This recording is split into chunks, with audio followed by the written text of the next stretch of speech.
이런 분위기 속에 국민의힘 내부에서도요, 지금 헌재 심판이 졸속으로 진행되고 있다라고 주장하는 목소리가 점점 더 강하게 나오고 있습니다. 과연 헌재가 정치 재판을 하는 것이 아니냐는 그런 국민적 의구심이 커지고 있기 때문에 오늘 헌재를 방문하게 되었습니다. 헌재는 대통령에 대한 탄핵 소추가 있자마자 신속하게 처리하겠다 했습니다. 여기서 헌재의 편향성이 드러나는 겁니다. 심판도 해보기 전에 어떻게 우선해서 처리하고 신속하게 처리합니까? 지금의 헌법재판소는 헌법 도망소로 전락하고 있습니다. 탄핵 심판에 있어서 변론 기일, 심리 시간, 그리고 진실을 밝힐 기회를 충분히 보장해야 합니다. 대통령에 대한 최소한의 방어권도 보장하지 않고 있고, 그래서 한간에서 헌법재판소를 우리법재판소, 반헌법재판소로 부르고 있습니다. 당연히 민주당에서는 이 헌법재판소를 그만 흔들라면서 강하게 또 반박하고 나섰습니다.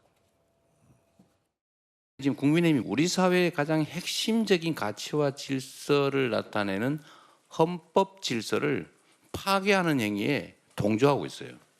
아니냐, 파괴하고 있어요. 보수도 아니면서 보수를 참칭하고 있는 거죠. 국민의힘은 헌정 질서를 부정하는 일체의 망동을 즉각 중단해야 합니다.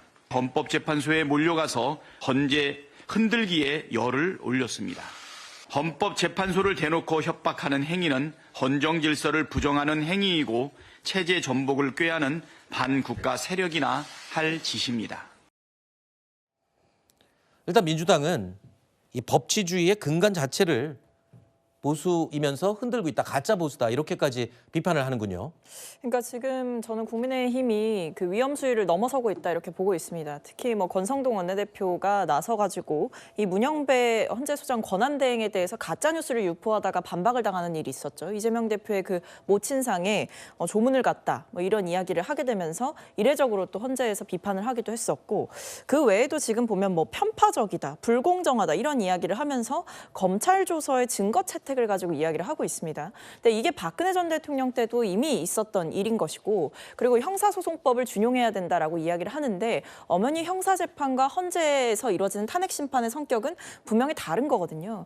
그리고 심지어 이 법 조항에도요, 헌재법은 무조건 형소법을 따르라고 한 게 아니라 이 헌법재판의 성격에 반하지 않는 선에서 준용하라라는 법 조항이 나와 있음에도 불구하고 법조인 출신의 대통령이, 법조인 출신의 이 지도부가 나서가지고 헌재 때리기에 골몰하고 있다라는 것은 어떤 판결이 나와도 불복하겠다라는 의지를 보여주고 있는 것이고, 네. 앞서 이재명 대표도 말씀하셨지만 이게 헌법을 파괴하고 있다, 이렇게 보이는 겁니다. 네. 결국 헌재를 때리고 헌재 재판관들을 때린다라는 것은 우리나라의 근간을 이루고 있는 이 사법 시스템을 부정하는 것이기 때문에 네. 저는 더 이상 했다가는 위험하다라고 보고 있습니다. 자, 지금 민주당 측에서는 헌법재판소의 공정성에 시비를 거는 것 자체가 법의 가치를 지금 훼손하는 거다 말을 하는데, 그렇다면 단도직입적으로 여쭤볼게요. 네. 국민의힘이 지금 공정성의 시비를 삼아서 뭘 원하는 겁니까? 궁극적으로 뭐 어떤 목적지에 다다르기 위해서 지금 공정성에 지금 시비를 거는 건가요? 민주당은 본인들의 좋은 말로 헌재 때리기라고 하는데, 저는 누차 말씀드렸지만 헌재 바로 알리기입니다. 전한길 강사가 얘기했었던 것처럼 본인도 헌법재판소가 이런 그 사안이 불거지기 전까지는 공정하게 구성되어 있을 거라고 확신했는데, 실제 내용을 들여다보니 그렇지 못하다는 것을 알게 됐다는 거잖아요.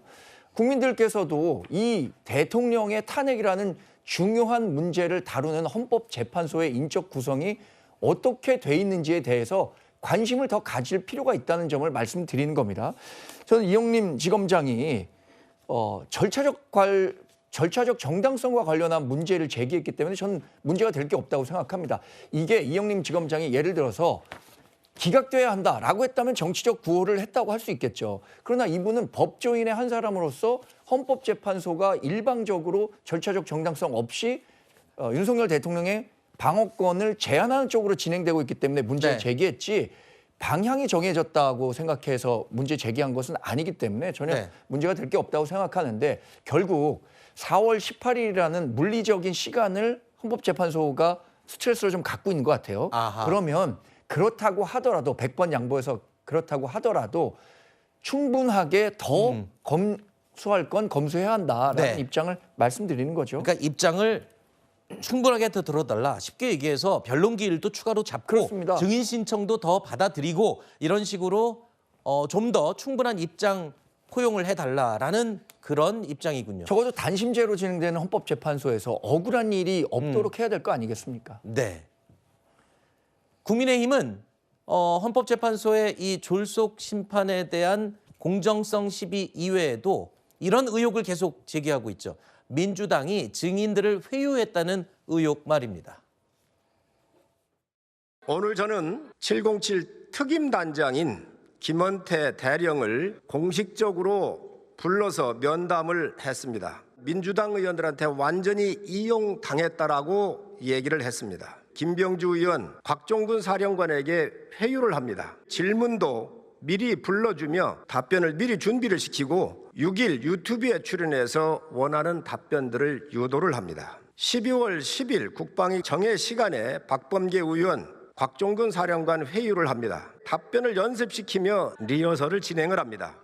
내란 주장의 핵심인 홍장원, 곽종근 두 증인이 민주당과 이렇게 끈끈한 관계를 맺고 있는데 어떻게 두 사람의 증언을 객관적 사실로 볼 수 있겠습니까? 오히려 민주당과의 검은 커넥션, 기획서를 의심하는 것이 더 합리적인 판단이라고 할 것입니다. 자, 국민의힘에서 주장하고 있는 회유 의혹. 여기에 지금 거론되는 김병주, 박범계 의원은요. 소가 웃을 일이다. 새빨간 거짓말이라면서 일축했습니다. 윤상현이 곽종근을 매수했다고 주장하며 저 김병주를 고발하겠다고 예고한 바 있습니다. 소가 웃을 일입니다. 극우 세력을 선동한 게 도대체 누구입니까? 방귀 낀 놈이 성낸다는 말이 생각납니다. 성일종 의원이 회유, 리허설 등의 새빨간 거짓말을 하였습니다. 오죽했으면 파면을 면할 실오라기 같은 확률과 기대를 갖고 저런 거짓말을 할까 하는 생각도 듭니다. 저들의 저열한 책동에 넘어가서 티격태격 논쟁하지 않겠습니다. 그러나 윤석열 파면 결정 후 거짓 공세에 대해서는 분명한 책임을 물을 것입니다. 물론 곽종근 전 특전사령관은요. 국회 국조특위 청문회에 나와서 이렇게 말했습니다. 본인은 회유 당한 적이 전혀 없다. 이렇게 직접 의혹에 대해서 부인한 상황입니다. 자, 일단 오늘 진행되고 있는 사실상 마지막 변론 기일인 8차 변론 기일, 지금 헌법재판소에서 진행이 되고 있습니다. 이후에 추가 변론 기일이 잡히지 않는다면 다음 주에는 최종 변론 그리고 최종 탄핵 심판의 결론이 나오게 됩니다. 자, 계속 결론 지켜보도록 하겠습니다.